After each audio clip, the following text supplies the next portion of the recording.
Welcome to my YouTube channel madam wow. जी हाँ, thumbnail देखकर आप समझ ही गए होंगे कि आज हम किन वैकेंसीज की बात करने वाले हैं। देखिए, आपके सामने नोटिफिकेशन है। ये DSSB ने कब लाई थी? 12/1/2024, पिछले साल की नोटिफिकेशन है। और आपका फॉर्म फिलिंग कौन सी डेट को हुए थे? 8 फरवरी 2024।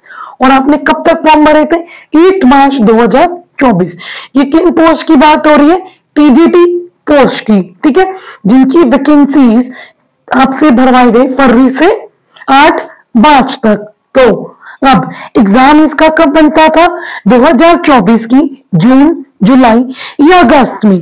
अब देखो, फरवरी 2025 आने को है, बट अभी तक एग्जाम की नोटिफिकेशन ना, एग्जाम का नामो निशान नहीं है। तो आज हम पहले पोस्ट देख लेते हैं कि हम किन पोस्ट की अभी एग्जाम पेंडिंग है। देख लीजिए, पोस्ट कोड है 804/24, TGT maths male, TGT maths female, DOE TGT strategy video, paper number 1 की, ठीक है। अब आपको एग्जाम करने के लिए मैं बता देती हूँ कितना टाइम मिलेगा।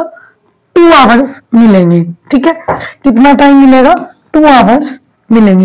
इस 2 आवर्स में आपको 200 मार्क्स का एग्जाम करना है। अब इस 200 मार्क्स में से आपके लिए जो कॉमन पेपर ए है, उसके टोटल मार्क्स कितने हैं? 100 मार्क्स, ठीक है। और 20 मार्क्स की आपकी क्या आएगी? Teaching amplitude. और 80 मार्क्स का आपका सब्जेक्ट, अगर आप साइंस से हो तो वो पूछा जाएगा, मैथ से हो तो वो पूछा जाएगा। तो इस तरीके से आपके कितने मार्क्स बने? 200 मार्क्स। तो 2 आवर्स में आपको 200 नंबर जो है कवर करने हैं।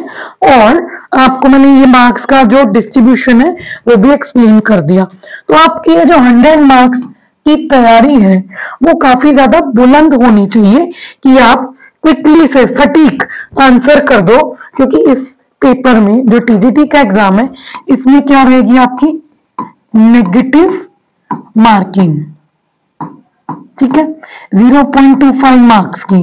तो इसलिए सावधान हो जाओ, एक लॉजिकल फास्ट कैलकुलेशन करो और सही आंसर निकालो। इस कैपेबिलिटी को बिल्ड करो और कम टाइम कंज्यूम करो, ठीक है।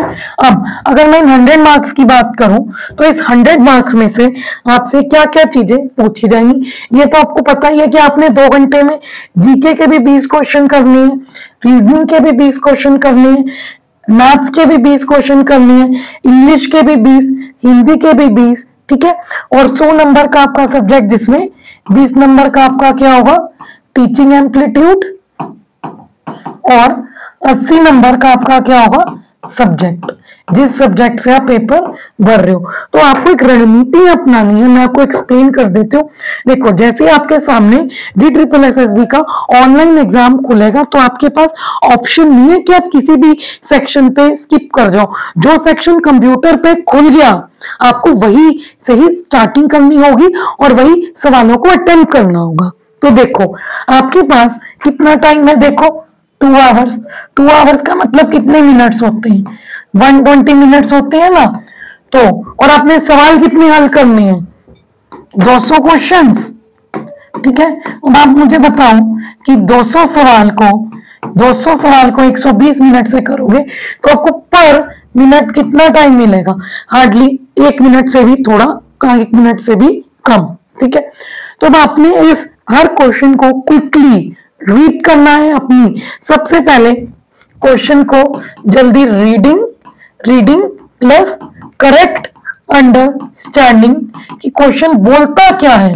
जब तक आप इस चीज को नहीं समझोगे ना, तो बड़े बड़े जो हैं कैंडिडेट एस्पिरेंट्स सब कुछ आता जाता होते भी पेपर में गलत आंसर लगा कर आ जाते, और बाद में पता चलता है कि हम गलत आंसर लगा के आ गए। तो इस चीज से बचो, रीडिंग सही करो, करेक्ट अंडरस्टैंडिंग करो, टाइम कम कंज्यूम करो, क्योंकि 1 मिनट से भी कम टाइम रहेगा पर क्वेश्चन को अटेम्प्ट करने के लिए, ठीक है।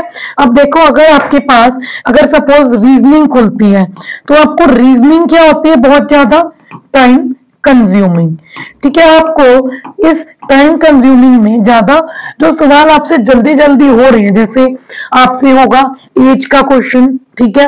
ब्लड रिलेशन का क्वेश्चन, डायरेक्शन में थोड़ा टाइम लगता है। साइकोलॉजिज्म की एक ट्रिक होती है जो इजीली हो जाएगी और आपसे नंबर सीरीज का हो जाएगा, ठीक है। प्लेस जो आपका नंबर सीरीज है, टाइम सीरीज है, देख लो नंबर सीरीज, टाइम सीरीज, ठीक है। सिमिलरिटीज, डिफरेंसेस, ये भी जल्दी हो जाएगा, क्विकली से इनको कर लो, ठीक है। और आपके पास फिगर वाला भी जल्दी हो जाएगा, ठीक है। और कोई तरीके के वो कंक्लूजन स्टेटमेंट वाले क्वेश्चन आते हैं, स्टेटमेंट दे रखे होते हैं, कंक्लूजन पढ़ के बतानी होती है, वो भी क्विकली हो जाएगी। तो जो क्वेश्चन आपसे क्विक हो जाएंगे ना, आप रीजनिंग के वो कर लो, क्योंकि जो आपकी सीटिंग है, सीटिंग अरेंजमेंट जिसको हम बोलते हैं, का एक क्वेश्चन तो आता ही आता है। अगर वो आपको लगता है कि मेरे पेपर में छोटा है तो आप करो। और जो आपकी पजल है, ठीक है, एग्जामिनर सीटिंग अरेंजमेंट और पजल टाइम कंज्यूम करने के लिए ही देता है।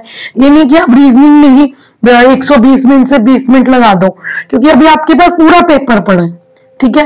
अब अगर हम बात करें मैथ्स की, मैथ्स में आप वो कॉन्सेप्ट अच्छे से करो जिसमें आपकी पकड़ बहुत अच्छी है और जो सवाल आपसे बहुत जल्दी हो रहे हैं। जैसे कि देखो सिंप्लीफिकेशन की ट्रिक्स होती है, 2 सवाल सिंप्लीफिकेशन से बनते ही बनते हैं। डाटा इंटरप्रिटेशन से आपने डेटा को एनालाइज करके उसका आंसर लगाना है। एलसीएम एचसीएफ का भी एक क्वेश्चन पेपर में बनता ही बनता है, ठीक है। रेशियो प्रोपोर्शन का भी एक मिलेगा, प्रॉफिट लॉस का भी एक मिलेगा, ठीक है। और टाइम एंड वर्क का भी मिलेगा और टाइम एंड डिस्टेंस का भी एक एक क्वेश्चन आपको मिलेगा। तो जो क्वेश्चन आपसे क्विक हो रहा है और ट्रिक्स होती है इसके अंदर, जो मैं आपको इसी यूट्यूब चैनल पर समझाऊंगी, क्विकली से इसको कर लो, ठीक है। फिर आपको देखो अभी तक हमारे पास से 120 मिनट्स, ठीक है। हमने जो रीजनिंग करनी है और मैथ्स, ठीक है, रीजनिंग पे हमने कम से कम 10 या 12 मिनट ही देनी है और मैथ्स में भी हमें 10 या 12 मिनट ही देने हैं। सपोज आपने 10-12 मिनट दे दी तो 22 मिनट्स आपने किसको दे दे, रीजनिंग को। तो अब आपके पास 98 मिनट्स रह जाएंगे, ठीक है। इस 98 मिनट्स में आपने अब किस पे आना है, इंग्लिश, हिंदी और टीचिंग एम्पलीट्यूड पे, ठीक है। इंग्लिश, हिंदी, टीचिंग एम्पलीट्यूड पे आप देखो आपका जो सब्जेक्ट है ना वो 80 मार्क्स का है, ठीक है। यही आपका क्या कहलाएगा, विनर, यही 80 मार्क्स आपको जितवाएंगे। तो आप कोशिश करो कि आप सब्जेक्ट के लिए, ठीक है, 1 आवर तो निकालो ही निकालो, ठीक है। अभी तक हमारा कितना हुआ था, 98 मिनट्स, ठीक है। और हमने सब्जेक्ट के लिए कितना माइनस करना है, 1 आवर 60 मिनट। तो कितने हमारे पास बचेंगे इसके अंदर, 38 मिनट्स, ठीक है। 38 मिनट्स, इस 38 मिनट्स में से 8 to 10 मिनट्स आप ले लो इंग्लिश एंड हिंदी के लिए, ठीक है। फिर आपके पास कितने बचेंगे, तो मैं आपको बता रही थी कि आपके पास एग्जाम में कितने मिनट्स है, 120 मिनट्स, यानी कि 2 आवर्स आपके पास है, जिसमें आपको क्या करना है, पार्ट ए भी और पार्ट बी भी, ठीक है। पार्ट ए और पार्ट बी, देखो पार्ट ए में आपको और पार्ट बी में मेरे अकॉर्डिंग आपको पार्ट ए में कितने क्वेश्चंस करने हैं, 100 क्वेश्चंस, और पार्ट बी में भी कितने क्वेश्चंस करने हैं, 100 क्वेश्चंस। आप देख सकते हो कितने क्वेश्चंस है, 100 और इसमें 100, ठीक है। 100 क्वेश्चंस करनी है। हालांकि ये होना चाहिए कि आप 1 आवर तो दे दो पार्ट ए को और 1 आवर तो दे दो पार्ट बी को, आधा आधा टाइम दोनों में डिवाइड कर लो। टेस्ट सीरीज जब आप दोगे तो देखो कि आप ये क्या देखना है, पहली चीज कि आप कितनी जल्दी क्वेश्चन को रीड करके अंडरस्टैंड करो, दूसरी चीज आप पर क्वेश्चन पे कितना टाइम लगा रहे हो उसका आंसर एक्यूरेट देने में, तीसरी चीज आप देखो कि आपके क्वेश्चंस अगर आप जल्दी जल्दी कर रहे हो क्वेश्चंस तो आप उनका आंसर कितना सटीक दे रहे हो, क्योंकि इसके अंदर आपकी 0.25 की क्या है, आपकी नेगेटिव मार्किंग, ठीक है। अगर आप 4 क्वेश्चन सही करते हो और एक बीच में गलत हो जाते हैं तो आपके सही में से 0.25 मार्क्स कट हो जाएंगे, ठीक है। पार्ट ए में आप डिवाइड कर लो कितने कितने मिनट्स, जैसे कि आपकी जीके है, जीके तो पढ़ के हो जाएगी, ठीक है। इसके लिए आप रखो 60 मिनट्स और इसके लिए आप रखो 60 मिनट्स, ठीक है। 60 मिनट्स में आप सब्जेक्ट करो, क्योंकि सब्जेक्ट क्या होता है आपको, विनर। सब्जेक्ट अगर जितना आपका स्ट्रांग होगा उतना आप विन करोगे, क्योंकि सब्जेक्ट के सवाल जल्दी हो जाएंगे। क्या पता आपका सब्जेक्ट 50 मिनट्स में हो जाए, तो आप बचे हुए 10 मिनट जो है इसको दे पाओगे पार्ट ए के कुछ सेक्शन को जो छूट जाएगा। ठीक है, तो ये मेन चीज है जो मैं आपको एक्सप्लेन कर रही हूँ।